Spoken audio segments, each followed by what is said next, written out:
നിൻ്റെ സാന്നിധ്യത്തിൽ നിൻ്റെ അഭിഷേകാർത്ഥികൾ ആന്തരികമായി ആഹ്ലാദിക്കുന്ന സ്വർഗീയ നിമിഷങ്ങളിലേക്ക് നിങ്ങളെ ക്ഷണിച്ചതിനെ സ്വസ്ഥം ചെയ്യുന്നു. അമ്മേ പരിശുദ്ധമേ, സ്വർഗത്തിൻ്റെയും ഭൂലോകത്തിൻ്റെയും രാജ്ഞിയായ പരിശുദ്ധമേ, കൃപാസനത്താറയിൽ ജീവനോടെ പ്രത്യക്ഷപ്പെടുവാൻ അപ്പൻ്റെ കൽപ്പന കിട്ടിയ അമ്മേ, ഈ ലോകത്തിൻ്റെ ദുരന്തങ്ങൾക്ക് വേണ്ടി സമാധാനത്തോടെ പ്രാർത്ഥിക്കുവാൻ ആവശ്യപ്പെട്ടൊരു സമൂഹത്തിൽ നടക്കുന്ന ആരാധന പ്രതിഷ്ഠിതമായിരിക്കുന്ന പരിശുദ്ധ കുർബാനയിൽ ഞങ്ങൾ പൂർണ്ണമായി അർപ്പിച്ചുകൊണ്ട്, ഞങ്ങളുടെ ജീവിതം മുഴുവൻ അർപ്പിച്ചുകൊണ്ട് ഇവിടെ തീർത്ഥാടനത്തിലിരിക്കുന്നവരും ദൂരങ്ങളിൽ ഓൺലൈനിലിരിക്കുന്നവരും അവരുടെ ജീവിതങ്ങളിലെല്ലാം കർത്താവിൻ്റെ തിരുപ്രഭാതം വലതുകരത്താൽ അവരെ സ്പർശിക്കണമെന്ന് പ്രാർത്ഥിക്കുന്ന, ഉച്ച മുതൽ ഉള്ളംകാല് വരെ കർത്താവെ ശരീരത്തിൽ അവർ അഭിഷേകം ചെയ്ത് പ്രാർത്ഥിക്കുന്നു. അടിപ്പിടർ പോലെ ദിവ്യാഘാതം പോലെ ദൈവിക ശക്തി അവിടേക്ക് ആവശ്യിക്കട്ടെ. ശ്രദ്ധിക്കട്ടെ.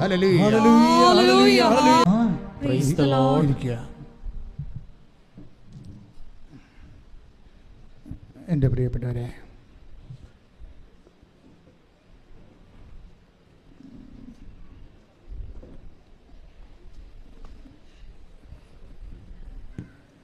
ലോകത്ത് ഏറ്റവും കൂടുതൽ മനുഷ്യൻ ആശ്വാസം പ്രാപിക്കുന്ന ഒരു ഇടത്തിലാണ് നിൻ്റെ കണ്ണീരിൻ്റെ കാലത്ത് കർത്താവ് നിന്നെ കൈപിടിച്ച് കൂട്ടിക്കൊണ്ടുവന്നിരിക്കണം എന്നുള്ള ബോധ്യം ഈ ആരാധന ആദ്യാന്ത്യങ്ങളിൽ ഇവിടെ ഇരിക്കുന്നവരിലും ഇത് ഓൺലൈനിൽ എപ്പോഴെല്ലാം നിങ്ങൾ കൂടുന്നുവോ അപ്പോഴെല്ലാം നിങ്ങൾക്ക് ആന്തരികമായി ഉണ്ടാകേണ്ടതാണ്. ഉടമ്പടിയുടെ ഇന്ധനമെന്ന് പറയുന്നത് വർദ്ധിച്ച ദൈവസ്നേഹമാണ്.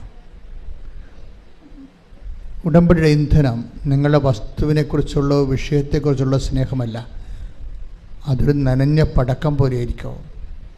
നിങ്ങൾക്ക് നിങ്ങളുടെ വിഷയത്തെക്കുറിച്ചാണ് പ്രയോറിറ്റി എങ്കിൽ, പ്രോട്ടോക്കോളെങ്കിൽ, തീർച്ചയായിട്ടും നിങ്ങളുടെ വിഷയം ഒരു നനഞ്ഞ പടക്കം പോലെ ആയിരിക്കും, പൊട്ടത്തില്ല.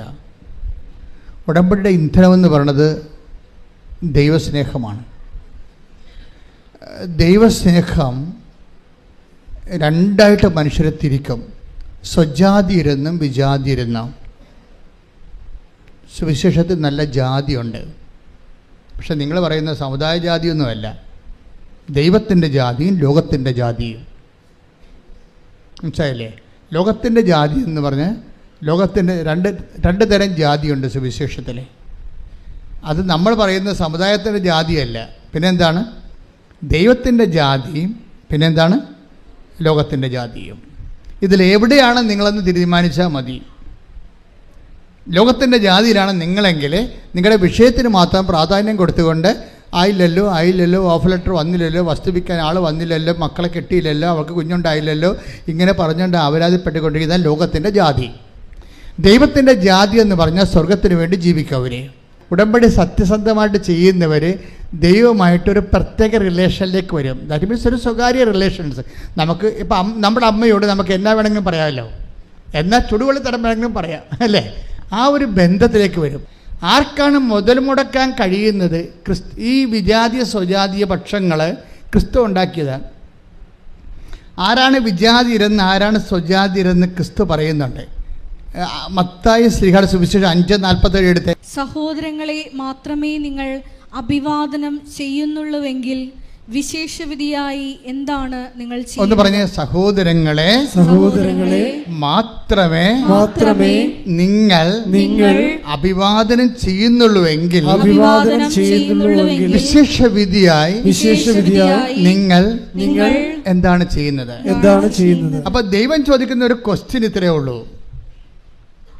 എനിക്ക് വിശന്നു, നിങ്ങളെനിക്ക് ഭക്ഷണം തന്നു, ഞാൻ രോഗിയായിരുന്നു, നിങ്ങളെന്നെ സന്ദർശിച്ചു എന്നൊക്കെ പറയുന്ന ഒരു ഫണ്ടമെൻ്റൽ അൾട്ടിമേറ്റ് അന്ത്യവിധി ചോദ്യങ്ങളുണ്ട്.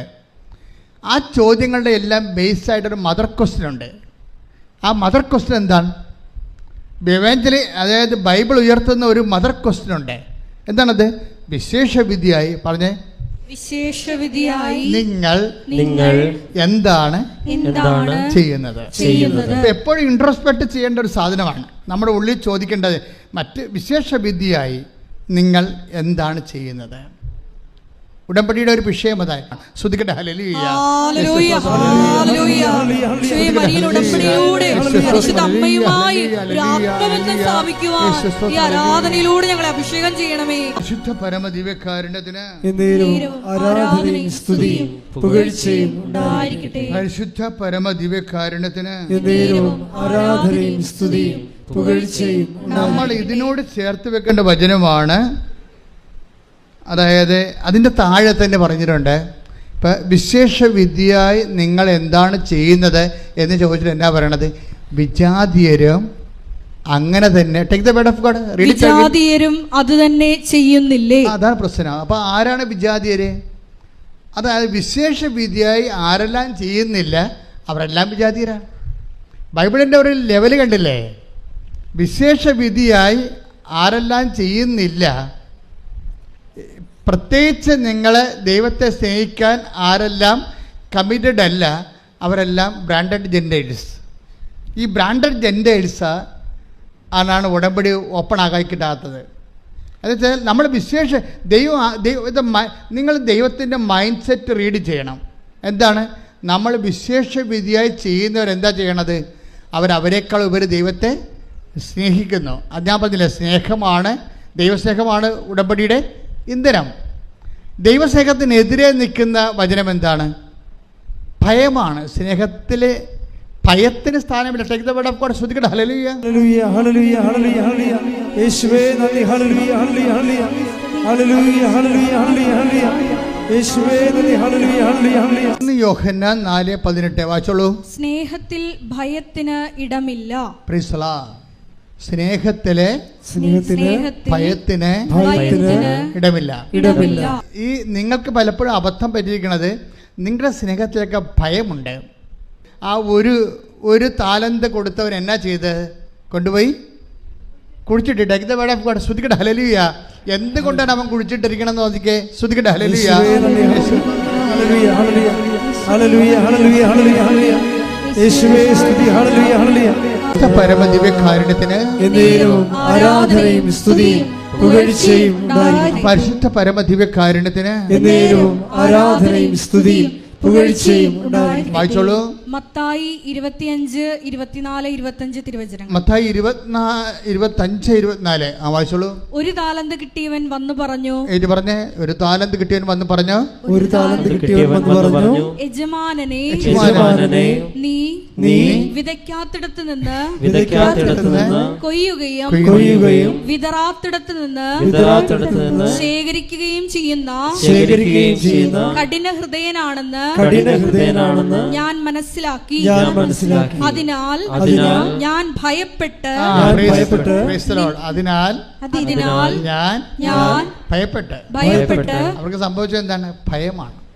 ഭയം കാരണം സുവിശേഷ വേല ചെയ്യാൻ പറ്റണില്ല. നിങ്ങൾക്ക് മടിയൻ എന്നൊക്കെ വിളിക്കുന്നുണ്ട്. മടിയൻ അതായത് മറ്റുള്ളവർ നല്ലവനും വിശ്വസ്തനും എന്ന് പറഞ്ഞപ്പോഴേ ഇവനെ വിളിക്കണത് എന്താണ്? മടിയനും ദുഷ്ടനും എന്നാണ്. എന്താ വിളിക്കണത്? ദുഷ്ടനും മടിയനുമായ രണ്ടു തരം മനുഷ്യരാണ് ദൈവത്തിന് മുമ്പിലുള്ളത്. ഒന്ന് നല്ലവനും വിശ്വസ്തനും, രണ്ടാമത്തെ ആരാണ്? ദുഷ്ടനും മടിയനും. ദുഷ്ടനും മടിയനുമായുള്ള വ്യക്തിയാണോ നീ എന്ന് നോക്കണം. നീ മടിയനാണെങ്കിൽ തീർച്ചയായിട്ടും ദുഷ്ടനായിരിക്കും എന്നാണ് ബൈബിൾ പറയണത്. കളി മാറുവേ. നീ മടിയനാണെങ്കിൽ നിന്റെ ബ്രാൻഡ് ചെയ്തിരിക്കുന്നത് എന്താണ്? ദുഷ്ടനായിട്ടാണ്. മനസ്സിലായില്ലേ? അപ്പോഴും മടി ആയിക്കൊണ്ട് പത്രം നാളെ കൊടുക്കാം, രോഗികളെ നാളെ പോയി കാണാം, അല്ലെങ്കിൽ അടുത്ത ആഴ്ച പോയി കാണാമെന്ന് പറഞ്ഞിരുന്നാൽ ദൈവം നിന്നെ കണക്കാക്കുന്നത് ആരാണ്? അവിശ്വസ്തനാണ്. അവിശ്വസ്തയായിട്ടാണ് കണക്കാക്കുന്നത്. പിന്നെ ആരാണ്? ദുഷ്ടനായിട്ടാണ് ബ്രാൻഡ് ചെയ്തിരിക്കുന്നത്. ഈ ദുഷ്ടനെ സംബന്ധിച്ചിടത്തോളം ഉടമ്പടി ചെയ്യാൻ ബേസിക് റൈറ്റ് ഇല്ല. ദുഷ്ടന്മാർ ഉടമ്പടി ചെയ്യേണ്ട കാര്യമില്ല. കാര്യം കിട്ടാത്തത് നിങ്ങൾക്കറിയാമല്ലോ. ദൈവം ഒന്നും ചെയ്യത്തില്ല. അവൻ്റെ താലന്ത് ഇങ്ങോട്ട് എടുക്കാൻ പറയും, കൊടുത്ത ഉടമ്പടി തിരിച്ചെടുക്കും. നിങ്ങളിവിടെയൊക്കെ കെട്ടിത്താത്തിട്ട് പോകാം, പക്ഷേ നിങ്ങളുടെ ഉടമ്പടി ദൈവം തിരിച്ചെടുക്കും. എന്താ കാര്യം? പ്രേക്ഷിത വേലയിൽ ബിഗ് സീറോ. പ്രാർത്ഥിക്കുക, കർത്താവായ ദൈവമേ, ദുഷ്ടനും മടിയനുമാകാതെ നല്ലവനും വിശ്വസ്തനുമായിക്കൊണ്ട് ദൈവത്തിന്റെ രാജ്യത്തിന് വേണ്ടി ജീവിക്കാൻ എനിക്ക് നൽകിയ അഭിഷേകത്തെ തിരിച്ചറിഞ്ഞുകൊണ്ട് ധീരതയോടെ മുന്നേറാൻ അഗ്നിയാൽ അഭിഷേകം ചെയ്യണമേ. അഗ്നിയാൽ അഭിഷേകം ചെയ്യണമേ. അഗ്നിയാൽ അഭിഷേകം ചെയ്യണമേ. അഗ്നിയാൽ അഭിഷേകം ചെയ്യണമേ. ശ്രദ്ധിക്കട്ടെ. ഹല്ലേലൂയ.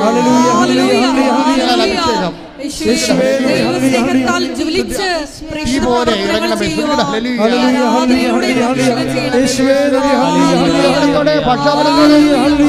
പരിശുദ്ധ പരമദിവ്യകാരുണ്യത്തിന് എന്നേരവും ആരാധനയും സ്തുതിയും പുകഴ്ചയും. പരിശുദ്ധ പരമദിവ്യകാരുണ്യത്തിന് എന്നേരവും ആരാധനയും സ്തുതിയും പുകഴ്ചയും ഉണ്ടായിരിക്കും. അപ്പൊ ദൈവസ്നേഹത്തോടെ കൽപ്പിക്കപ്പെട്ടതിനേക്കാൾ കൂടുതൽ വിശേഷവിധിയായി ചെയ്യുന്നവരാണ് ഉടമ്പടി ക്രാക്കാക്കുന്നവർ, ഉടമ്പടി ഫയറാക്കുന്നവർ. ഇതിൻ്റെ ടെക്നോളജിയാണ്. ഇത് വളരെ ബുദ്ധിപൂർവ്വം നമ്മൾ ഇൻവെസ്റ്റ് ചെയ്യേണ്ട വിഷയമാണ്. ആർക്ക് വേണമെങ്കിലും ഈ ഫോർമുല ഉപയോഗിക്കണമെങ്കിൽ ഉടമ്പടി പെട്ടെന്ന് ഓപ്പണായിട്ട് കിട്ടും. കാര്യം ഇത് ദൈവത്തിൻ്റെ മൈൻഡ് സെറ്റിലാണിത് വിഭാവന ചെയ്തിരിക്കുന്നത്. കവനൻ്റ് എന്ന് പറയുന്ന സങ്കല്പം. അത് നിങ്ങൾ take a word of God. Luka 17:10. ഇതുപോലെ തന്നെ നിങ്ങളും കൽപ്പിക്കപ്പെട്ടവയെല്ലാം ചെയ്തതിന് ശേഷം ഞങ്ങൾ പ്രയോജനമില്ലാത്ത ദാസന്മാരാണ് കടമ നിർവഹിച്ചതേയുള്ളൂ എന്ന് പറയുവിൻ. കണ്ടില്ലേ? ഇതിലെല്ലാം വെളിവാകണ ദൈവത്തിൻ്റെ ഗൂഢത, മനസ്സിൻ്റെ ഒരു ഒക്കൾട്ട് വേടുകളാണിതെല്ലാം. വെച്ച് കഴിഞ്ഞാൽ ഗൂഢസത്യങ്ങളുള്ളതാണ്. അല്ലാതെ കൽപ്പിക്കപ്പെട്ടത് മാത്രമാണ് ചെയ്താൽ അതിനകത്ത് പ്രത്യേകിച്ച് മാഹാത്മ്യമൊന്നുമില്ല. അപ്പം നിങ്ങൾ കല്യാണം കഴിക്കുന്നു, നിങ്ങൾക്ക് മക്കളുണ്ടാകുന്നു, മക്കളെ നിങ്ങളെ പഠിപ്പിക്കുന്നു, അവർക്ക് വേണ്ടി നിങ്ങൾ ഉറക്കം നിൽക്കുന്നു, 12 മണി വരെ അവരുടെ കൂടെ ഇരുന്ന് അവരെ പഠിപ്പിക്കുന്നു, രാവിലെ അവരെ കുഞ്ഞുങ്ങളെ കുളിപ്പിക്കുന്നു, പണ്ടിയെ കൊണ്ട് ആക്കുന്നു, തിരിച്ചു കൊണ്ടുവരുന്നവരെ അവർക്ക് വേണ്ടി പ്രാർത്ഥിക്കുന്നു. ഇതെല്ലാം ചെയ്തുകൊണ്ട് ഒരു ഗുണവും ഇല്ലെന്നാണ് പറയണത്. എന്താ കാര്യം? ഇതെല്ലാം കൽപ്പിക്കപ്പെട്ടതാണ്. നിങ്ങളുടെ നിലനിൽപ്പിന് വേണ്ടി, കുടുംബത്തിൻ്റെ നിലനിൽപ്പിന് വേണ്ടി കാട്ടിക്കൂട്ടുന്ന സ്വാഭാവികമായ മനുഷ്യപ്രവൃത്തിയാണ്. കൽപ്പിക്കപ്പെട്ടതെല്ലാം ചെയ്തതിന് ശേഷം ഇതെല്ലാം കൽപ്പിക്കപ്പെട്ട ഒരു അമ്മയെന്ന രീതിയിൽ, അപ്പനെന്ന രീതിയിൽ കൽപ്പിക്കപ്പെട്ട കാര്യങ്ങളാണ്. കൽപ്പിക്കപ്പെട്ട ആ നോർമലായിട്ടുള്ള കാര്യങ്ങൾ ചെയ്താൽ ഉടമ്പടി വർക്കൗട്ട് ചെയ്യത്തില്ല. നിങ്ങൾ ചോദിക്കും, ഞാൻ ഭർത്താവിനെ നോക്കണില്ലേ, എൻ്റെ കടമയല്ലേ അത്? ശരിയാണ്, കൽപ്പിക്കപ്പെട്ടതാണത്. എൻ്റെ ഭർത്താവിനെ കിടപ്പ് രോഗിയല്ലേ, അപ്പോൾ ഞാൻ നോക്കുന്നില്ലേ? ഞാൻ തന്നെ വേലയെടുത്ത് കൊണ്ടുവന്ന് ഭർത്താവിന് ഭക്ഷണം കൊടുക്കണില്ലേ, മരുന്നിന് കൊടുക്കണില്ലേ, എല്ലാം ഞാൻ ചെയ്യണില്ലേ? നിങ്ങൾക്ക് ബാർഗെയിൻ ചെയ്യാൻ പറ്റത്തില്ല. കാര്യം ഇതെല്ലാം കൽപ്പിക്കപ്പെട്ടതാണ്. ഇതെല്ലാം ക്രിസ്തുവിൻ്റെ പേരിലാണ് നിങ്ങൾ ചെയ്യണമെങ്കിൽ റീഫണ്ട് ചെയ്യും. വേറെ നിങ്ങൾ ആ ഭർത്താവ് എഴുന്നേറ്റ് വന്നിട്ട് നിങ്ങളുടെ വീട്ടിൽ ജോലി ചെയ്യാം, നിങ്ങൾക്ക് കുറച്ചുകൂടി ആശ്വാസം ഉണ്ടാവുമെന്ന് പറഞ്ഞാൽ അത് നിങ്ങളുടെ പേരിലായിപ്പോവും. മനസ്സിലായില്ലേ? അതായത് ബ്ലെസ്സിങ് ആൻഡ് ഗ്രേസ് വ്യത്യാസമുണ്ട്. ഗ്രേസ് എന്ന് പറയണത് ക്രിസ്തുവിൽ നിന്നുണ്ടായതാണ്. നിങ്ങൾക്കറിയാമല്ലോ ഗ്രേസിൻ്റെ കാര്യം. അനുഗ്രഹം ദൈവം ആദ്യം മനുഷ്യനെ സൃഷ്ടിച്ചപ്പോൾ തന്നെ ഉണ്ടായതാണ് അനുഗ്രഹം. അതിനുവേണ്ടി എക്സ്ട്രാ ആയിട്ട് ആരും വർക്ക് ചെയ്യേണ്ട കാര്യമില്ല. അത് ആർക്കും കിട്ടും, നിരീശ്വരവാദിക്കും അനുഗ്രഹം കിട്ടും. അവൻ ജനിച്ചു പോയില്ലേ, അപ്പോൾ ജനിച്ചപ്പോൾ ദൈവം അതിൻ്റെ ഉത്തരവാദിത്വം വേണ്ടിയെടുത്തുകൊണ്ട് അവന് ബുദ്ധി കൊടുത്തിട്ടുണ്ട്, കഴിവ് കൊടുത്തിട്ടുണ്ട്, എല്ലാ കഴിവും കൊടുത്തിട്ടുണ്ട്, ഒരു കുഴപ്പമില്ല. പക്ഷേ കൃപ എന്ന് പറയണത് വേറെയാണ്. കൃപ എന്ന് പറയുന്നത് പവർ ഓഫ് ഗോഡാണ്. അത് ക്രിസ്തു വഴി ഉണ്ടായതാണ്. അതെപ്പോഴും നാം മനസ്സിലാക്കണം. കാരണം ക്രിസ്തു വഴി എങ്ങനെയാണ് ഉണ്ടായത്? ക്രിസ്തു വഴി ഉണ്ടായെന്ന് പറഞ്ഞാൽ എന്താണ്? കൃപയും സത്യവുമാകട്ടെ, പറഞ്ഞ കൃപയും സത്യവുമാകട്ടെ, കൃപയും സത്യവുമാകട്ടെ യേശു ക്രിസ്തു വഴി ഉണ്ടായി. അപ്പൊ യേശു ക്രിസ്തു വഴി ഉണ്ടായതാണ് കൃപ. എങ്ങനെയാണ് ഉണ്ടായത്? അതെപ്പോഴും ഉണ്ടായത് 12:18 അനുസരിച്ചുകൊണ്ടാണ്. ഏത്? മത്തായിയുടെ സുവിശേഷം. ശ്രുതികട്ടെ. ഹല്ലേലൂയ, ഹല്ലേലൂയ, ഹല്ലേലൂയ, ഹല്ലേലൂയ, ഹല്ലേലൂയ. യേശുവേ നന്ദി. ഹല്ലേലൂയ. മത്തായി 12:18. മത്തായി 12:18. ഇതാ ഞാൻ തിരഞ്ഞെടുത്ത എന്റെ ദാസൻ. പറഞ്ഞ ഇതാ ഞാൻ തിരഞ്ഞെടുത്ത എന്റെ ദാസൻ, എന്റെ ദാസൻ, എന്റെ ആത്മാവ് പ്രസാദിച്ച എന്റെ പ്രിയപ്പെട്ടവൻ, ഞാൻ അവന്റെ മേൽ എന്റെ ആത്മാവിനെ അയക്കും. പിതാവിന്റെ ആത്മാവിന്റെ പ്രസാദം കിട്ടിയ ആളാണ് ക്രിസ്തു. അതിനാണ് കൃപയെന്ന് പറയുന്നത്. ക്രിസ്തുവിന് അത് എങ്ങനെയാണ് കിട്ടിയത്? അത് ഫിലിപ്പിയർ 2:6 അനുസരിച്ച് കിട്ടിയതാണ്. എന്താണ്? അവൻ പ്രകൃത്യാ ദൈവമായിരിക്കവേ ദൈവത്തോടുള്ള സമാനത മുറുകെ പിടിക്കേണ്ട കാര്യമായി പരിഗണിക്കാതെ അവൻ ദാസ്യനായി മരണത്തോളവും കുരിശുമരണത്തോളവും തന്നെ താഴ്ത്തി. അതിനാൽ ദൈവം അത്യധികം അവനെ ഉയർത്തി. അങ്ങനെ അത്യധികം ഉയർത്തുന്ന പ്രോസസ്സിനാണ് കൃപയെന്ന് പറയണത്. കൃപ അവൻ്റെ നാമത്തിൻ്റെ തൽഭവമോ തത്സമവുമായി. അതുകൊണ്ട് അവൻ്റെ നാമത്തെ മഹത്വപ്പെടുത്തിയാൽ ഓട്ടോമാറ്റിക്കായിട്ട് കൃപ നമ്മളിലേക്ക് വഴിഞ്ഞൊഴുകും. നമ്മൾ ചെയ്യുന്ന എല്ലാ സൽപ്രവൃത്തികളും കൃപാപര പ്രവൃത്തികളും പ്രേക്ഷിത പ്രവർത്തനങ്ങളും ഈശോയുടെ നാമത്തെ മഹത്വപ്പെടുത്തിക്കൊണ്ട് കൃപ ആർജിക്കാൻ വേണ്ടിയുള്ള ദൈവത്തിൻ്റെ സംവിധാനത്തിൻ്റെ ഭാഗമാണ്. കൈയടിച്ച് കർത്താവ്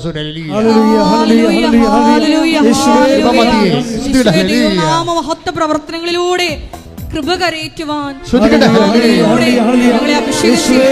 പരിശുദ്ധ പരമദിവ്യകാരുണ്യത്തിന് ആരാധനയും സ്തുതിയും പുകഴ്ചയും ഉണ്ടായിരിക്കട്ടെ. Take the word of God. 2 Corinthians 14:15 ശ്രദ്ധിക്കട്ടെ. ഹല്ലേലൂയ ഹല്ലേലൂയ ഹല്ലേലൂയ. 2 Corinthians 14:15 ശ്രദ്ധിക്കട്ടെ. ഹല്ലേലൂയ ഹല്ലേലൂയ ഹല്ലേലൂയ ഹല്ലേലൂയ ഹല്ലേലൂയ. യേശുവേ ആരാധന ആരാധന ആരാധന. യേശുവേ നന്ദി ഹല്ലേലൂയ ഹല്ലേലൂയ. പരിശുദ്ധ പരമദിവ്യകാരുണ്യത്തിന് ആരാധനയും സ്തുതിയും പുകഴ്ചയും ഉണ്ടായിരിക്കട്ടെ. 2 Corinthians 4:15. അങ്ങനെ കൂടുതൽ കൂടുതൽ ആളുകളിൽ കൃപ സമൃദ്ധമാകുന്നത് വഴി പറഞ്ഞേ. അങ്ങനെ കൂടുതൽ കൂടുതൽ കൂടുതൽ കൂടുതൽ ആളുകളിൽ കൃപ സമൃദ്ധം ആകുന്നത് വഴി ദൈവമഹത്വത്തിന് കൂടുതൽ കൃതജ്ഞത അർപ്പിക്കപ്പെടുന്നു. ഇതൊരു പ്രോസസ്സാണ്. കൃപ പരക്കാനാണ്. ലോകം മുഴുവനും പരക്കുകയാണ്. അതെങ്ങനെയാണ്? കൂടുതൽ ആളുകളിലേക്ക് കൃപ സ്വീകരിച്ചവരെ കൃപ കൈമാറുകയാണ് ചെയ്യണത്.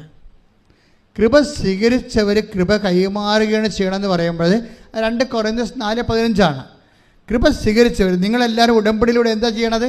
എന്താ സ്വീകരിക്കണത്? കൃപയാണ് സ്വീകരിക്കണത്. അല്ലാതെ മാളെ കെട്ടിച്ച് കൊച്ചുണ്ടായി വീട് കിട്ടുമെന്നൊക്കെ പറയരുത്. അതൊക്കെ ഇതിൻ്റെ കൃപയുടെ ഇഫക്റ്റായിട്ട് ബ്ലെസ്സിങ്സ് ആൻഡ് ഫിസിക്കൽ ഫേവേഴ്സാണ്. കൃപ എന്ന് പറഞ്ഞാൽ ദൈവത്തിൻ്റെ ശക്തിയാണ് സ്വീകരിക്കുന്നത്. ദൈവത്തിൻ്റെ ശക്തി നേരിട്ട് സ്വീകരിക്കാനുള്ള ദൈവിക സംവിധാനത്തിൻ്റെ പേരാണ് കവനന്റ് ഉടമ്പടി. കൈയടിച്ച് കർത്താവ്. ഇതിൻ്റെ കൂടെ ചേർത്ത് വെക്കാവുന്ന പഠിക്കേണ്ട വചനമാണ് റോമ 15:16. Take the bed of God. റോമ 15:16 ശ്രദ്ധിക്കട്ടെ. റോമ 15:16 ദൈവത്തിന്റെ കൃപ പറഞ്ഞ ദൈവത്തിന്റെ കൃപ എന്നെ വിജാതിയർക്ക് വേണ്ടി യേശുക്രിസ്തുവിന്റെ ശുശ്രൂഷകനാക്കിയിരിക്കുകയാണല്ലോ. Price the Lord. അപ്പൊ കൃപ എന്താ ചെയ്യണത്? പൗലോസ് അപ്പോസ്തലൻ പറയുന്ന കാര്യമാണിത്. അതായത് ദൈവത്തിന്റെ കൃപ എനിക്ക് ലഭിച്ചിരിക്കുന്നത് എന്തിനാണ്? വിജാതിയർക്ക് വേണ്ടി. Read it again. ദൈവത്തിന്റെ കൃപ എന്നെ വിജാതിയർക്ക് വേണ്ടി യേശുക്രിസ്തുവിന്റെ ശുശ്രൂഷകനാക്കിയിരിക്കുകയാണല്ലോ. ഉടമ്പടി ചെയ്യണത് ഇതാണ്. എന്താണ്? വിജാതിയർക്ക് വേണ്ടി. വിജാതിർ എന്ന് പറയുന്നത് എന്താണ്? സമുദായത്തിൻ്റെ ജാതിയല്ല, മറിച്ച് വിശേഷ വിധിയായി ചെയ്യുന്നത്.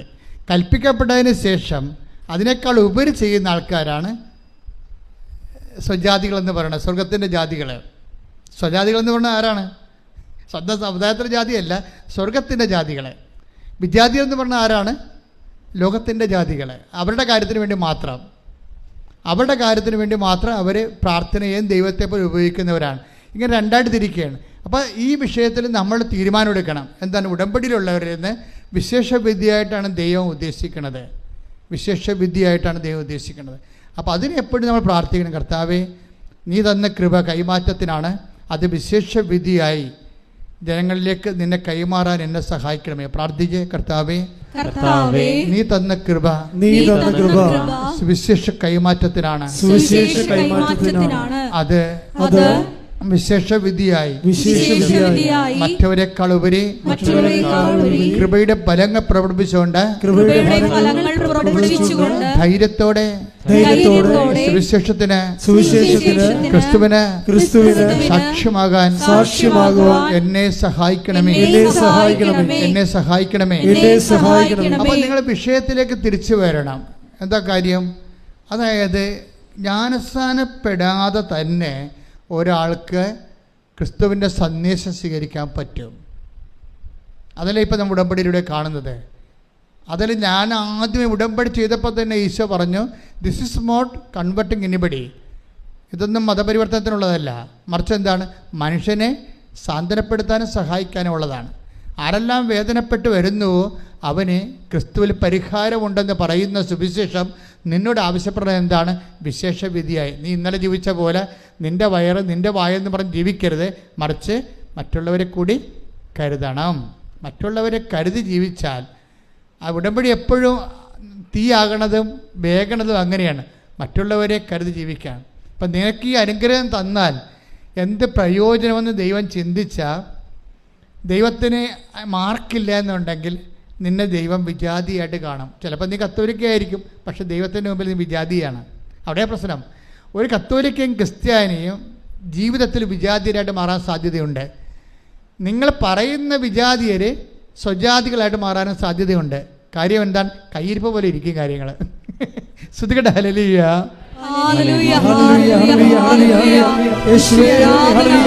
ഇതിനകത്തൊരു കോമ്പറ്റീഷൻ നല്ലതാണ്. കോമ്പറ്റീഷൻ, അതായത് മറ്റുള്ളവരെക്കാളും കൂടുതലായി ഞാൻ പ്രേക്ഷിത പ്രവർത്തനം ചെയ്യണം. അത് മറ്റുള്ളവർ കാനഡയിൽ പോയാൽ അവർക്ക് IELTS പാസ്സായ PSC പാസ്സായ റാങ്ക് കിട്ടിയ അവർക്ക് അവിടെ കല്യാണം നടന്നാൽ ഞാനും കൂട്ടുകാരിയും ഒരുമിച്ചാണല്ലോ പോയി ഉടമ്പടി എടുത്തിട്ട് അവരുടെ കല്യാണം നടന്ന് എൻ്റെ കല്യാണം നടന്നില്ലെന്ന് പറഞ്ഞ് മോങ്ങിക്കൊണ്ടിരിക്കരുത്. അത് നിങ്ങൾ നെഗറ്റീവ് നിങ്ങളെക്കുറിച്ച് മാത്രം ചിന്തിക്കുന്നത് കൊണ്ട് നിങ്ങളെ വെച്ച് മറ്റുള്ളവരുടെ കിട്ടിയിരിക്കുന്ന ഭൗതിക ആനുകൂല്യങ്ങളും അനുഗ്രഹങ്ങളും വെച്ചുകൊണ്ട് നിങ്ങളെ കമ്പയർ ചെയ്യേണ്ടതാണ്. നിങ്ങൾ കമ്പയർ ചെയ്യണമെന്ന് ദൈവം പറയണ്ടേ? അതെന്താണ് കമ്പയർ ചെയ്യേണ്ടത്? 1 കൊരിന്ത്യൻസിന്റെ 15:10 എടുത്ത് ശ്രുതിക്കട്ടെ. ഹല്ലേലൂയ. 1 കൊരിന്ത്യൻസ് 15:10. ഞാൻ എന്തായിരിക്കുന്നുവോ അത് ദൈവകൃപയാലാണ്. എൻ്റെ മേൽ ദൈവം ചൊരിഞ്ഞ കൃപ നിഷ്ഫലമായി പോയിട്ടില്ല. നേരെ മറിച്ച് മറ്റെല്ലാവരെയും അധികം ഞാൻ അധ്വാനിച്ചു. അതായത് പ്രശ്നം വെച്ച് കഴിഞ്ഞാൽ മറ്റുള്ള എല്ലാ ഒന്നിനു വായിച്ചേ മറ്റെല്ലാവരെയും ആദ്യം മുതലേ ഞാൻ എന്തായിരിക്കുന്നു നിങ്ങൾ പറഞ്ഞേ ഞാൻ എന്തായിരിക്കുന്നുവോ അത് ദൈവകൃപയാലാണ്. എന്റെ മേൽ ദൈവം ചൊരിഞ്ഞ കൃപ നിഷ്ഫലമായി പോയിട്ടില്ല. നേരെ മറിച്ച് മറ്റെല്ലാവരെയും അധികം ഞാൻ അധ്വാനിച്ചു.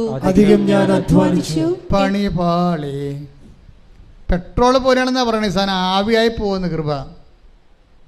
മറ്റേ മടിയൻ ഒന്ന് കൊണ്ടേ കുഴിച്ചിട്ടില്ലേ, അതുപോലെ മറ്റുള്ളവരെക്കാൾ കൂടുതൽ അധ്വാനിച്ചില്ലെങ്കിൽ കൃപ ഫലവത്താകാതിരിക്കാം. കൃപ ശോഷിച്ചു പോകും. പെട്രോൾ വെയിലത്ത് ആവിയാകണ പോലെ നിങ്ങൾക്ക് ഇട്ടിരിക്കുന്ന കൃപ മറ്റുള്ളവരെക്കാൾ കൂടുതൽ നിങ്ങൾ ഒന്നുകൂടി വായിച്ച വചനം 1 കൊരിന്ത്യൻസ് 15:10. ഞാൻ എന്തായിരിക്കുന്നുവോ അത് ദൈവകൃപയാലാണ്. എന്റെ മേൽ ദൈവം ചൊരിഞ്ഞ കൃപ നിഷ്ഫലമായി പോയിട്ടില്ല. നേരെ മറിച്ച് മറ്റെല്ലാവരെയും അധികം ഞാൻ അധ്വാനിച്ചു. അപ്പൊ ഇവിടെ ഒരു കോമ്പറ്റീഷൻ ഉണ്ട്. എന്താണ്? കൃപയുടെ അധ്വാനങ്ങളിലെ എന്ത് ചെയ്യണം? മറ്റുള്ളവരെക്കാൾ ഞാൻ മുന്നിലായിരിക്കണം. ഇതൊരു കോമ്പറ്റീഷനാണ്. കൃപയുടെ അധ്വാനങ്ങളിൽ മറ്റുള്ളവരെക്കാളും ഞാൻ കൂടുതലായിരിക്കണം. കാര്യം എന്താ? ഭൗതികമായിട്ടുള്ള പ്രശ്നങ്ങളെന്ന് വെച്ച് കഴിഞ്ഞാൽ ഭൗതികമായ ആനുകൂല്യങ്ങളെ വെച്ച് ദൈവത്തെ അളന്നാൽ മന്ന പെറുക്കിയ ആൾക്കാരെ പോലെ ഇരിക്കും. മന്ന ദൈവം കൊടുത്ത കാലമില്ല. അതാണല്ലോ ഭൗതിക അനുഗ്രഹം. മന്ന കൊടുത്ത കാലത്ത് എന്താ സംഭവിച്ചത്? ആമക്കളുള്ളവരും പെമ്മക്കളുള്ളവരും വീട്ടിൽ നിറച്ച് പിള്ളേരുള്ളവരുമൊക്കെ കൊട്ടയും കൊണ്ട് നടന്ന് മൊത്തം പെറുക്കിയെടുത്ത്. അപ്പോൾ വിധവകളുണ്ടായി, ഭർത്താവില്ലാത്തവരും മക്കളില്ലാത്തവരുണ്ടായി, അവരും പെറുക്കി. അവസാനം എന്താ പറ്റിയിരിക്കണത്? കൂടുതൽ പെറുക്കി ആൾക്കാരുടെ എല്ലാം ചീഞ്ഞുപോയി. അന്നുള്ള ആഹാരം മാത്രം. ഭൗതിക അനുഗ്രഹങ്ങളെ നമുക്ക് യൂസ് ചെയ്യുന്നതിനേക്കാൾ കൂടുതൽ നമ്മൾ ഉണ്ടാക്കിയാലും നമ്മൾ അനുഭവിക്കത്തില്ല എന്നുള്ളതാണ് ബൈബിൾ പറയുന്നത്. കൈയടിച്ച് കർത്താവ് ഹല്ലേലൂയ. വിശുദ്ധ പരമദിവ്യകാരുണ്യത്തിന് ആരാധനയും സ്തുതിയും പുകഴ്ചയും ഉണ്ടാകട്ടെ. വായിച്ചോളൂ. പുറപ്പാട് 16, 19, 20 തിരുവചനങ്ങൾ. പുറപ്പാട് 16 അധ്യായം 19, 20 വാക്യങ്ങൾ. മോശ അവരോട് പറഞ്ഞു, ആരും അതിൽ നിന്ന് അല്പം പോലും പ്രഭാതത്തിലേക്ക് നീക്കിവെക്കരുത്. എന്നാൽ അവർ മോശയെ അനുസരിച്ചില്ല. ചിലർ അതിൽ നിന്നും ഒരു ഭാഗം പ്രഭാതത്തിലേക്ക് നീക്കിവെച്ചു. അത് പുഴുത്തു മോശമായി. അതായത് ഇതിൻ്റെ പ്രശ്നം ഇതാണ് വെച്ചാൽ, ഭൗതിക ആനുകൂല്യങ്ങളുടെ ആധിക്യത്തിൽ കമ്പയർ ചെയ്തുകൊണ്ട് അഭിരമിക്കരുത്. പുഴുത്ത അനുഭവം ഉണ്ടാകുന്ന അർത്ഥം മനസ്സിലായില്ല, നമുക്ക് പ്രയോജനപ്പെടുത്തില്ല. നിങ്ങൾ എന്തിനാണ് അഭിമാനിക്കേണ്ടത്? മറ്റുള്ളവരെക്കാൾ കൂടുതലായി ഞാൻ അധ്വാനിച്ചു, ഞാനല്ല, എന്നിലുള്ള ദൈവകൃപ. നിത്യത വരെ നിലനിൽക്കണ അധ്വാനം എന്ന് പറയുന്നത് ഫലമെന്ന് പറഞ്ഞാൽ കൃപയുടെ അധ്വാനമാണ്. നമ്മളിവിടെ എന്നാ ഉണ്ടാക്കിയാലും അവസാനം ഒന്നും ഉണ്ടാകത്തില്ല, നമുക്കറിയാം അല്ലേ. നമ്മൾ സീറോ ആയിട്ട് പോവുകയും ചെയ്യും. നമ്മൾ ഉണ്ടാക്കി വെച്ച് മരുമക്കളെയൊക്കെ തമ്മിൽ തല്ലുകയും അവർ കോടതി കയറുകയും നിങ്ങളുടെ കാലശേഷം അവർ നിങ്ങളെപ്പോലും വരച്ച ദൂരക്കളയും. ഈ പിശാച് നേരത്തെ വിൽപ്പത്രം എഴുതി വെച്ചെങ്കിൽ ഈ ഇടി ഞങ്ങൾ ഉണ്ടാക്കേണ്ടതില്ല എന്ന് പറഞ്ഞിട്ട് അമ്മനെ പിശാചെന്ന് വിളിക്കുകയും ചെയ്യും. എല്ലാം പൊഴുത്തു പോകും. തമസല്ല, എത്ര കോടതിയാണ് കേസ് കിടക്കണം അപ്പനും അമ്മയുടെ കാലം. നിങ്ങളിങ്ങനെ ഇടി ഉണ്ടാക്കിയിട്ട് ഇത് അവസാനം നിങ്ങളുടെ കാലം കഴിയുമ്പോൾ ഇത് ക്ലാരിഫൈ ചെയ്തില്ല, ഇനി വിൽപ്പത്രം എഴുതിയെന്ന് വെച്ചോ.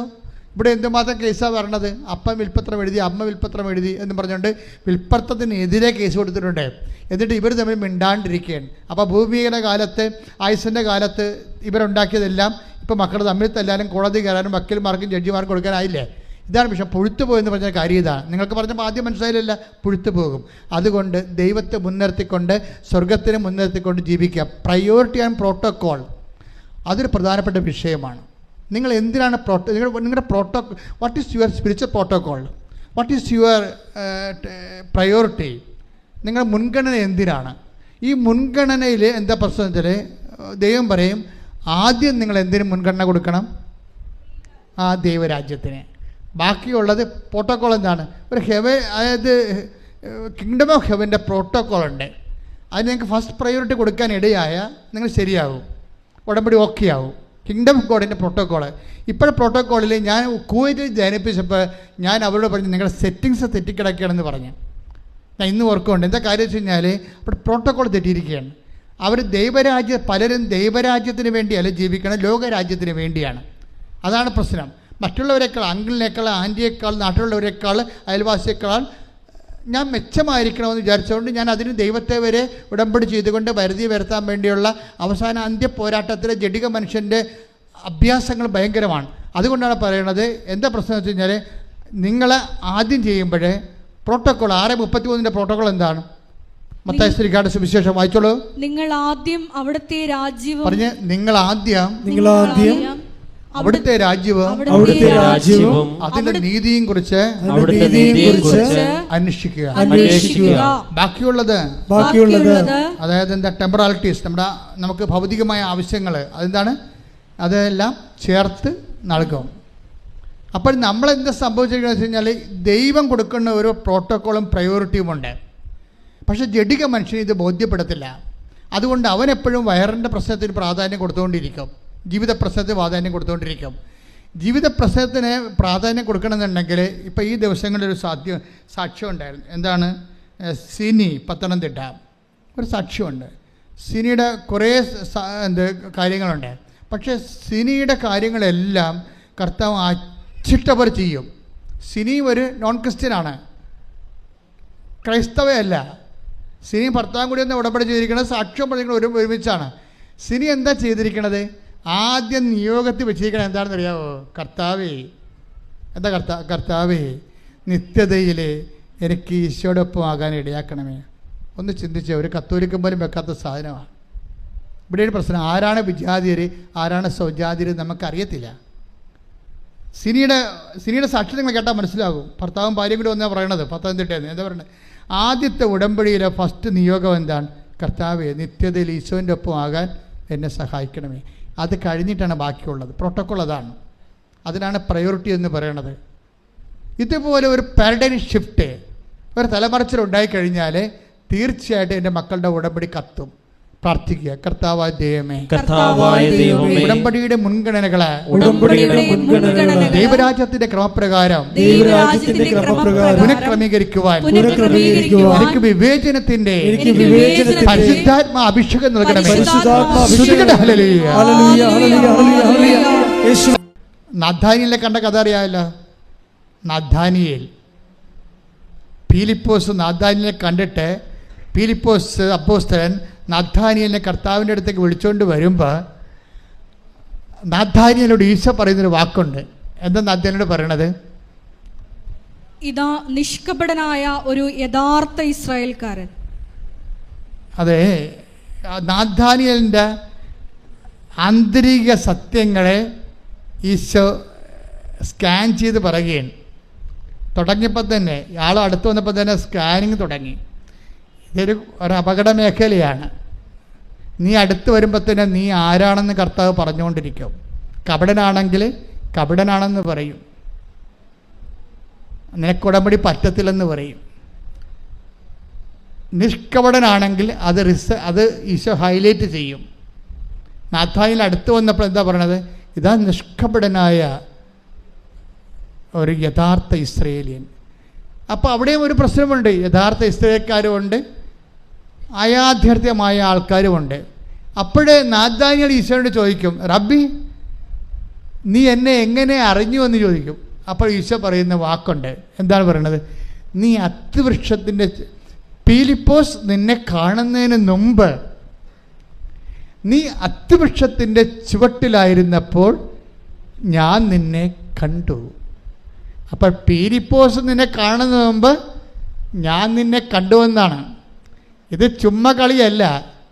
നീ വിശ്വാസത്തിലൂടെ ഇപ്പം ക്രിസ്ത്യൻ മാതാപിതാക്കളും ജനിച്ചാലും ക്രിസ്ത്യാനി ആയാലും അല്ലെങ്കിൽ കർത്താവിനെ ജീവിത സമ്മർദ്ദങ്ങളിൽ ദൈവത്തെ തേടി വന്നപ്പോഴേ അനുഭവങ്ങൾ കൊണ്ട് നീ കർത്താവിൽ വിശ്വസിച്ചാലും ആരെങ്കിലും മുഖേനയാണെങ്കിലും കർത്താവ് പറയും ആരെയും മുഖേനയല്ല, ഫിലിപ്പോസ് മുഖേനയല്ല, ഞാനെന്താണ്, ഞാനാണ് നിന്നെ കണ്ടതും വിളിച്ചതും. അത് ഭയങ്കര വിളിയല്ലേ? കൈയടിച്ച് ശ്രദ്ധിക്കട്ടെ.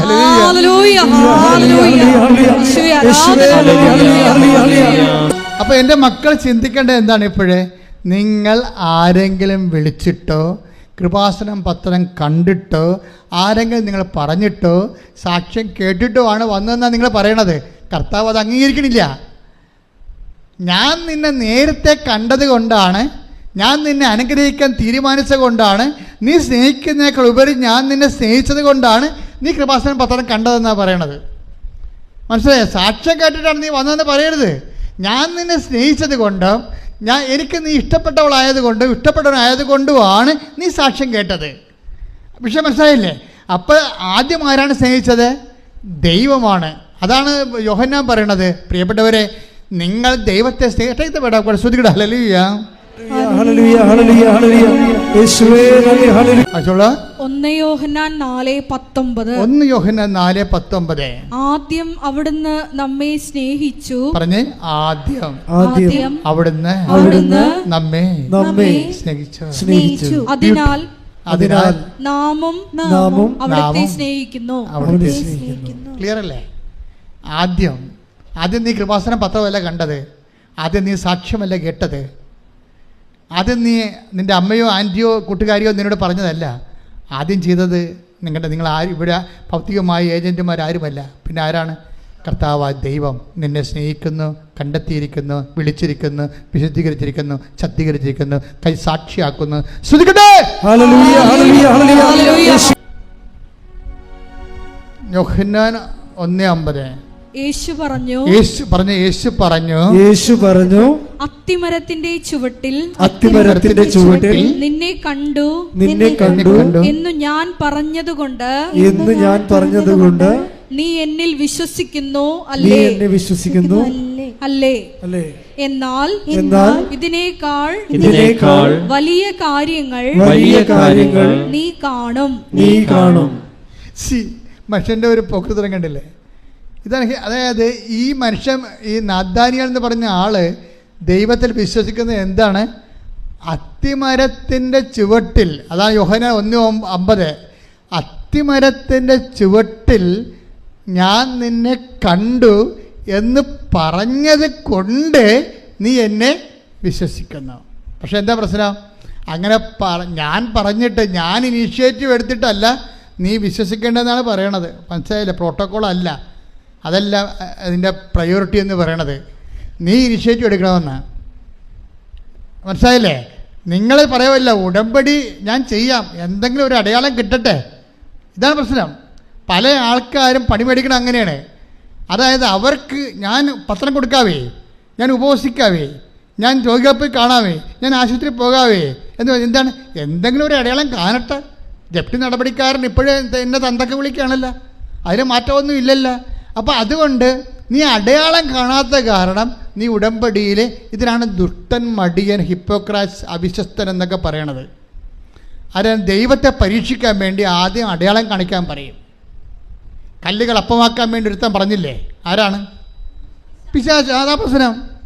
ഉടമ്പടി എടുത്തതിൽ 50% പിശാചുകളുണ്ട്. എന്താ പ്രശ്നം വെച്ച് കഴിഞ്ഞാൽ ആദ്യം ദൈവം അടയാളം കാണിക്കണമെന്ന് പറയണത്. ഇപ്പം ഈശോ എന്നാ പറയണത്? നീ അത്തിമരത്തിൻ്റെ ചുവട്ടിലായിരുന്നപ്പോൾ ഞാൻ നിന്നെ കണ്ടു എന്ന് പറഞ്ഞത് കൊണ്ടല്ലേ നീ വിശ്വസിക്കണത്. എന്നിട്ട് പറയും ഇനി കാണാത്ത കാര്യങ്ങളൊക്കെ ഉണ്ട്, അതൊക്കെ വരട്ടെ. നീ വിശ്വാസം വളരുമ്പോഴാണ് കാണാത്ത കാര്യങ്ങൾ, കണ്ണ് കാണാത്ത കാര്യങ്ങൾ നിന്നെ കാണിക്കാൻ പോണത്. വിശ്വാസത്തിൻ്റെ അന്ത്യം എന്താണ്? കണ്ണ് കാണാത്ത കാര്യങ്ങൾ കാണിക്കുകയാണ്. കണ്ണ് കാണുന്ന കാര്യങ്ങൾക്ക് വേണ്ടി നീ ദൈവത്തിൻ്റെ കൈയും കാര്യം കെട്ടാൻ നോക്കുമ്പോഴേ കണ്ണ് കാണാത്ത കാര്യങ്ങളെക്കുറിച്ച് ദൈവത്തിൻ്റെ വാഗ്ദാനങ്ങൾ നൽകുന്നത് വിശ്വാസമാണ്. ആ വിശ്വാസം നിനക്ക് നൽകുന്നത് ആരാണ്? സുവിശേഷമാണ്. ആ സുവിശേഷം നീ സ്വീകരിക്കണം. എന്ത് ചെയ്യണം? അനുതപിക്കണം. അതുകൊണ്ട് മർക്കോസ് 1:15 പറയണത് എന്താണ്? അനുതപിക്കുക, സുവിശേഷത്തെ വിശ്വസിക്കുക. ഈ അനുതാപം എന്ന് പറഞ്ഞ ഉടമ്പടി പ്രകാരം എന്താണ്? ഒത്തിരി മേഖലകൾ അനുതപിക്കാം, പക്ഷെ ബേസിക്കായിട്ട് എന്താണ്? സ്വജാതീയ വിജാതീയ മാറ്റമാണ് ശരിക്കും അനുതാപം. എന്നാണ് നീ ദൈവത്തിൻ്റെ കാര്യങ്ങൾക്ക് പ്രയോറിറ്റി മുൻഗണന കൊടുക്കുകയും ജഡീയ കാര്യങ്ങളെ നീ 2ാം സ്ഥാനത്ത് കൊണ്ടുവരികയും ചെയ്യുമ്പോൾ അനുതാപമായി. ഇതൊരു നിലപാടാണ്.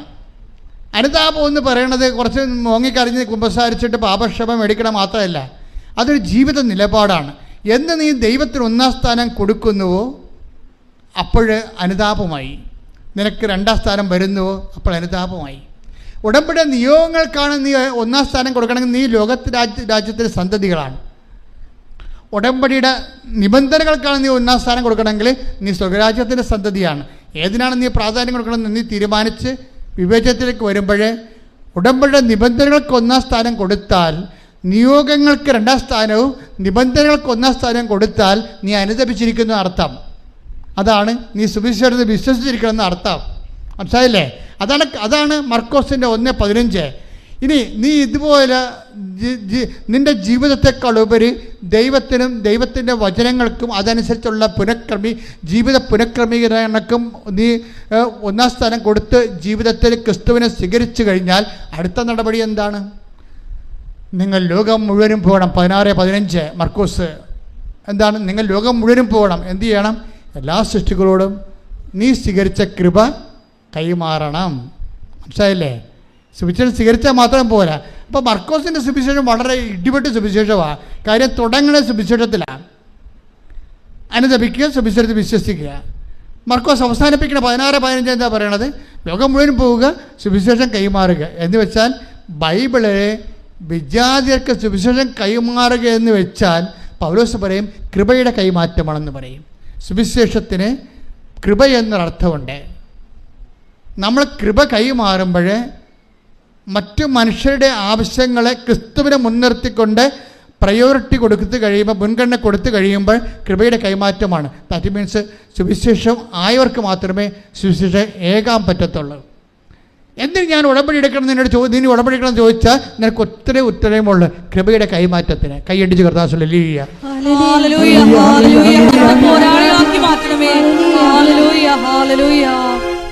ഇതിനെല്ലാം വരുന്നൊരു പ്രശ്നം വെച്ച് കഴിഞ്ഞാൽ എപ്പോൾ എൻ്റെ മക്കൾ ശ്രദ്ധിക്കേണ്ട ഒരു വിഷയം, അതായത് ഫിലിപ്പിയർ 3:20 എടുത്ത് ശ്രദ്ധിക്കട്ടെ. ഹല്ലേലൂയ.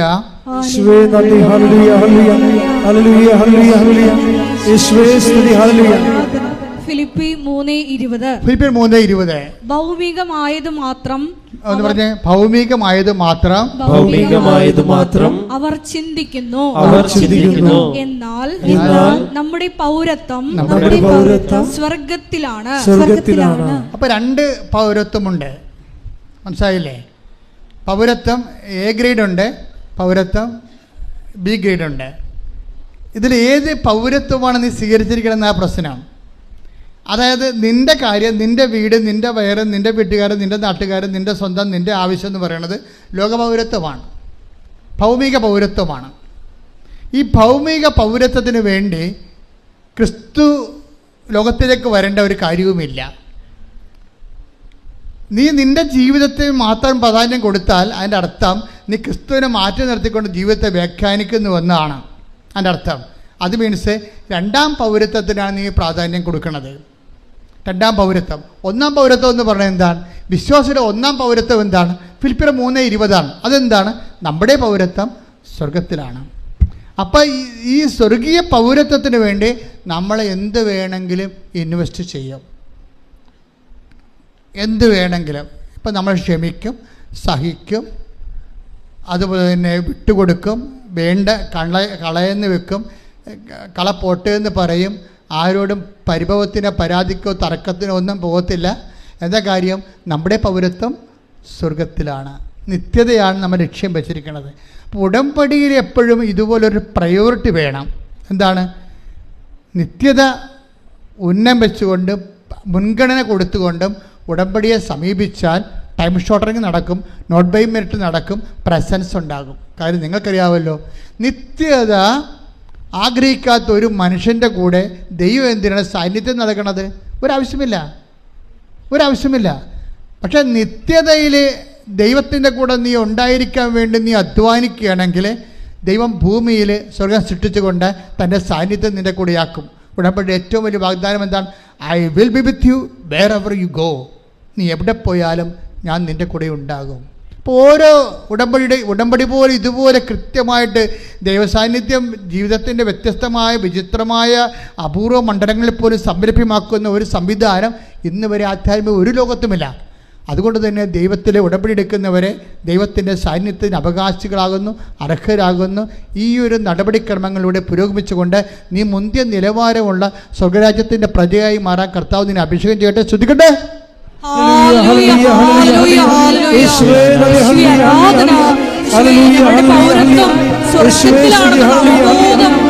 ഞങ്ങളുടെ വാക്കുകളും പ്രവൃത്തികളും നൽകണമേ. എല്ലാവരും ഒരു ദിവ്യകാരുണ്യ ഗാനം ആലപിക്കാം. ശ്രദ്ധിക്കട്ടെ.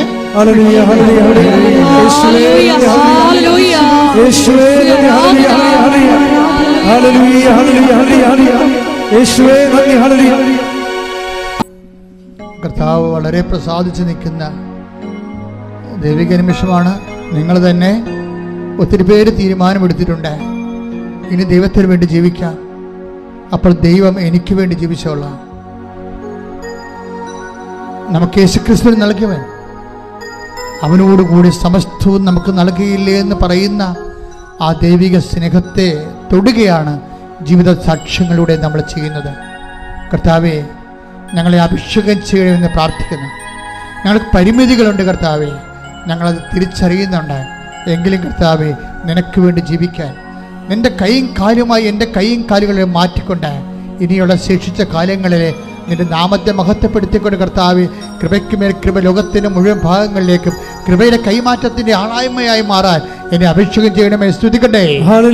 നമിച്ചുകൊണ്ട് കൃപ സ്വീകരിക്കേണ്ട സമയമാണ്, അനുഗ്രഹം സ്വീകരിക്കേണ്ട സമയമാണ്. അഭിഷിക്തൻ ഉടമ്പടിയുടെ ക്രമപ്രകാരം നിങ്ങൾക്ക് വേണ്ടി പ്രാർത്ഥിക്കുന്ന സമയമാണ്. കർത്താവേ, പരിശുദ്ധമ്മ ജീവനോടെ പ്രത്യക്ഷപ്പെട്ട ഇടത്തിൽ നിന്നുകൊണ്ട് അങ്ങയുടെ ദിവ്യകാരുണ്യത്തിൻ്റെ കടലിൻ്റെ അരികിൽ നിന്നുകൊണ്ട് ഞാൻ പ്രാർത്ഥിക്കാണ്. ദൈവമേ, മോശയെപ്പോലെ ഞാൻ കൈയുയർത്തുന്ന കർത്താവേ, അങ്ങയുടെ അവകാശവും ഓഹരിയുമായ തിരുസഭയോടും കർത്താവെ, അങ്ങനെ വിശ്വസിക്കുന്ന എല്ലാ ജനപദങ്ങളോടും നിന്റെ കുരിശിലെ കാരുണ്യത്താൽ തിരുരത്വത്തിൻ്റെ അഭിഷേകം നൽകിക്കൊണ്ട് ഈ കർത്താവ് അടിപ്പെടുന്ന പോലെ വൈദ്യാഘാതം പോലെ ദൈവിക ശക്തി ഈ ജനങ്ങളിലേക്ക് ആവശ്യിക്കട്ടെ. ഓപ്പറേഷന് വേണ്ടി നിശ്ചയിച്ചിരിക്കുന്ന എല്ലാ ആൾക്കാരും ഓപ്പറേഷൻ സ്ഥാനങ്ങളിൽ അവരിവിടെ ഇല്ല, അവരുടെ ബന്ധുക്കളാണ് ഉള്ളതെങ്കിൽ ഓൺലൈനിൽ കേൾക്കുന്നവരും ഓപ്പറേഷൻ ഉണ്ടെങ്കിൽ ഓപ്പറേഷൻ സ്ഥാനങ്ങളിൽ എൻ്റെ വലത് കൈ വെച്ചുകൊണ്ട് കർത്താവിൻ്റെ കൈകളായി രൂപാന്തരപ്പെടുത്താൻ വേണ്ടി അമ്മ മാതാവ് പ്രാർത്ഥിക്കുന്ന സമയമാണ്. പ്രാർത്ഥിക്കുക. അമ്മേ, പരിശുദ്ധ അമ്മേ, ഓപ്പറേഷൻ ചെയ്യുന്ന എല്ലാവരും തിയേറ്ററുകളിലെ അമ്മയുടെ സാന്നിധ്യം ഉണ്ടാകുകയും അമ്മ തന്നെ അത് നിർവഹിക്കുകയും പൂർണ്ണമായി സൈഡ് എഫക്ട്സ് ഇല്ലാതെ ഓപ്പറേഷൻ പോലും വേണ്ടാതെ സുഖപ്പെടുത്തുന്ന ദൈവമേ, ആരാധന, യേശുവേ സ്തോത്രം, യേശുവേ നന്ദി, ആരാധന. എന്റെ പ്രിയപ്പെട്ടവരെ, ഉദരത്തെ കൈവച്ചിട്ട് പ്രാർത്ഥിക്കട്ടെ. ഊടിന് താഴെ മുകളിലും കുടലിന്, വൻകുടലിനും ചെറുകുടലിനും വീക്കമുള്ളവരെ, സിസ്റ്റുള്ളവരെ, മൂത്രാശയത്തിൽ കല്ലുള്ളവരെ, PCODക്കാരെ, അതുപോലെ RSS രോഗികളെ എല്ലാവരും ഉദരത്തെ കൈവച്ച് പ്രാർത്ഥിക്കട്ടെ.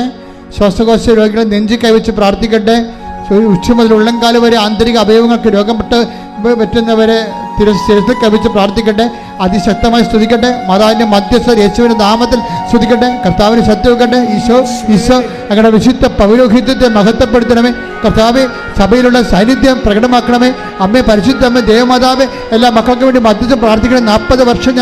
38 വർഷം ഞാൻ അർപ്പിച്ച കൃപയുടെ യോഗ്യതയെ കൃപാസനം അൾത്താറ് ജീവനോടെ പ്രത്യക്ഷപ്പെട്ട പരിശുദ്ധ അമ്മയുടെ മധ്യസ്ഥതയിൽ ഇവിടെ നടന്ന 10,000 ആരാധന ശക്തിയാൽ എല്ലാവരും കർത്താവെ, ഇവിടെ പ്രാർത്ഥിക്കുന്ന ഓരോ മകനെയും, ഓൺലൈൻ പ്രാർത്ഥിക്കുന്ന മകനെയും, മാർഗ രോഗങ്ങൾ, തീരാവേദികൾ, ജീവ ദുരിതങ്ങളെ യേശു ക്രിസ്തുവിന്റെ നാമത്തിൽ മാറിപ്പോകട്ടെ.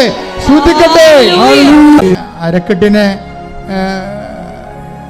നീര് കെട്ടുന്നവരും ഇരിക്കാൻ പ്രയാസമുള്ളവരൊക്കെ അരക്കെട്ടിൽ കൈവച്ച് പ്രാർത്ഥിക്കേണ്ടതാണ്, സൂക്ഷിച്ച് പ്രാർത്ഥിക്കേണ്ടതാണ്. കിഡ്നി രോഗികളും ആ കിഡ്നി സ്ഥാനങ്ങളിൽ ബാക്ക് വശം കൈവച്ച് പ്രാർത്ഥിക്കേണ്ടതാണ്. ശ്രുതിക്കട്ടെ. ഹല്ലേലൂയ. എൻ്റെ കർത്താവിൻ്റെ ഉന്നതമായ നാമത്തിൽ, സഭയുടെ അധികാരത്തിൽ, കുരിശിൻ്റെ അടയാളത്തിൽ, ദൈവശക്തിയാൽ അരക്കെട്ടിൽ കൈവച്ച് പ്രാർത്ഥിക്കുന്നവർ യേശുക്രിസ്തു നാമത്തിൽ സൗഖ്യം പ്രാപിക്കട്ടെ. ഇപ്പോഴും പ്രാർത്ഥിക്കേണ്ടത് സ്പോണ്ടിലോസിസ് രോഗികളെ, സ്പൈനൽ കോഡിന് അസുഖമുള്ളവരെ പിൻകരുത്ത് കൈവച്ചുകൊണ്ട് ശ്രുതിക്കട്ടെ. ഹല്ലേലൂയ. സ്പോണ്ടിലോസിസ് രോഗികളെ, സ്പൈനൽ കോഡിന് അസുഖമുള്ളവരെ പിൻകരുത്ത് കൈവച്ച് പ്രാർത്ഥിക്കട്ടെ. ശ്രുതിക്കട്ടെ. എൻ്റെ കർത്താവിൻ്റെ ഉന്നതമായ നാമത്തിൽ, സഭയുടെ അധികാരത്തിൽ, കുരിശിൻ്റെ അടയാളത്തിൽ, ദൈവശക്തിയാൽ പിൻകരുത്ത് രോഗങ്ങൾ യേശുവിന്റെ നാമത്തിൽ സൗഖ്യം പ്രാപിക്കട്ടെ. ശ്രുതിക്കട്ടെ. ഹല്ലേലൂയ. ഇപ്പോൾ പ്രാർത്ഥിക്കുന്ന ജീവിത പ്രശ്നങ്ങളാണ്. ജപ്തി നടപടികളെ, സ്ഥലം വിൽക്കാത്തവരെ, വിൽക്കാൻ പറ്റാതിരിക്കുന്നവരെ,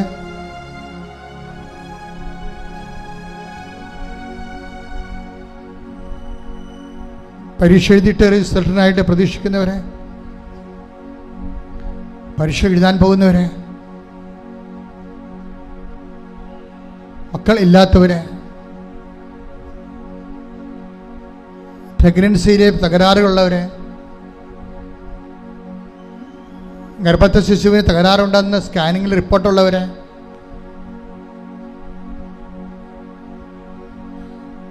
മക്കൾ ദുർനടപ്പിലായിരിക്കുന്നവരെ, തെറ്റായ പ്രണയത്തിൽ അകപ്പെട്ട് കുടുംബത്തിന് ഭയങ്കര തകർച്ചയ്ക്ക് കാരണമാകുന്നവരെ,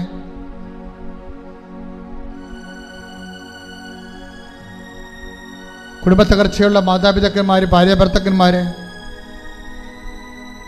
സാമ്പത്തിക വരുമാനമില്ലാത്തവരെ, വരുമാന മാർഗങ്ങൾ അടഞ്ഞുപോയവരെ, കടകമ്പോളങ്ങൾ വ്യവസായങ്ങളും ശുഷ്കിച്ചു പോയവരെ, നിവൃത്തിയില്ലാതെ രാജ്യം വിട്ടു പോകാൻ ആഗ്രഹിക്കുന്നവരെ, പലതരത്തിലുള്ള വിഷമതകളിൽ വലയുന്നവരെ, കേസിലും കള്ളക്കേസിലും ഒക്കെ അകപ്പെട്ടവരെ, അവർക്ക് വേണ്ടി പ്രാർത്ഥിക്കുന്ന സമയമാണ്. അവരെല്ലാം വിടുതലിന് വേണ്ടി പ്രാർത്ഥിക്കുന്ന സമയമാണ്. ജോലി ചെയ്യാൻ പറ്റാത്തവർ, ജോലി ഇല്ലാത്തവർ, ജോലി കിട്ടാത്തവർ, ജോലിക്ക് വിളിക്കുമ്പോൾ പലതരത്തിലുള്ള ഇൻ്റർവ്യൂ തടസ്സങ്ങളുള്ളവർ, ഭയമുള്ളവർ, സാമ്പത്തികമായി നിവൃത്തിയില്ലാത്ത കൊണ്ട് മറ്റു ജോലിക്ക് പോകാൻ ശ്രമിക്കാൻ പറ്റാത്തവർ, എല്ലാം കൊണ്ട് ഇങ്ങനെ മൊഴിമുട്ടി ഗതിമുട്ടിയിരിക്കുന്നവർ, എല്ലാ മേഖലകളിലും കർത്താവ് കടന്നു വരുന്ന സമയമാണ്. കൈ ഉയർത്തിക്കൊണ്ട് ശ്രുതിക്കട്ടെ. ഹല്ലേലൂയ. എൻ്റെ കർത്താവിൻ്റെ ഉന്നതമായ നാമത്തിൽ, സഭയുടെ അധികാരത്തിൽ, കുരിശിൻ്റെ അടയാളത്തിൽ 38 വർഷം ഞാൻ അർപ്പിച്ച കൃപാനയുടെ യോഗ്യത, കൃപാസാൽത്താര ജീവനോടെ പ്രത്യക്ഷപ്പെട്ട മാതാവിൻ്റെ മധ്യസ്ഥത്തിൽ ഇവിടെ നടന്ന 10,000 ഉടമ്പടിയുടെ ശക്തിയാൽ യേശു ക്രിസ്തുവിൻ്റെ നാമത്തിൽ എല്ലാ മലക്കന്മാരെയും വിശുദ്ധന്മാരും രക്തസാക്ഷികളെ അമ്മയുടെ മധ്യസ്ഥത്തിൽ യേശു ക്രിസ്തു നാമത്തിൽ മാരക തടസ്സങ്ങൾ ജീവിത ദുരിതങ്ങൾ, മഴ തടസ്സങ്ങൾ, ദുരിതങ്ങൾ, ജീവിത തകർച്ചകൾ യേശുക്രിസ്തു നാമത്തിൽ നീങ്ങിപ്പോകട്ടെ. ഹല്ലേലൂയ, ഹല്ലേലൂയ. യേശുവേ നന്ദി, യേശുവേ ആരാധന. തടസ്സങ്ങൾ നീങ്ങിപ്പോയിക്കൊണ്ട് യേശുവേ ഞങ്ങളെ സാക്ഷികളാക്കി ഉയർത്തണമേ. ഹല്ലേലൂയ. കൈകൾ കൂപ്പി കണ്ണ് തുറന്ന് ദിവ്യകാരുണ്യത്തോട് അമ്മയുടെ മധ്യസ്ഥത്തിൽ അച്ഛൻ വിട്ടുപോയ കാര്യങ്ങളെ സൂചിപ്പിക്കുക. അച്ഛൻ വിട്ടുപോയ എന്തെങ്കിലും കാര്യങ്ങളുണ്ടെങ്കിൽ അതിപ്പോഴും മൗനമായി പ്രാർത്ഥിക്കുക. ഓൺലൈനിലുള്ളവരും അച്ഛൻ വിട്ടുപോയ കാര്യങ്ങൾ മൗനമായി പ്രാർത്ഥിക്കുക.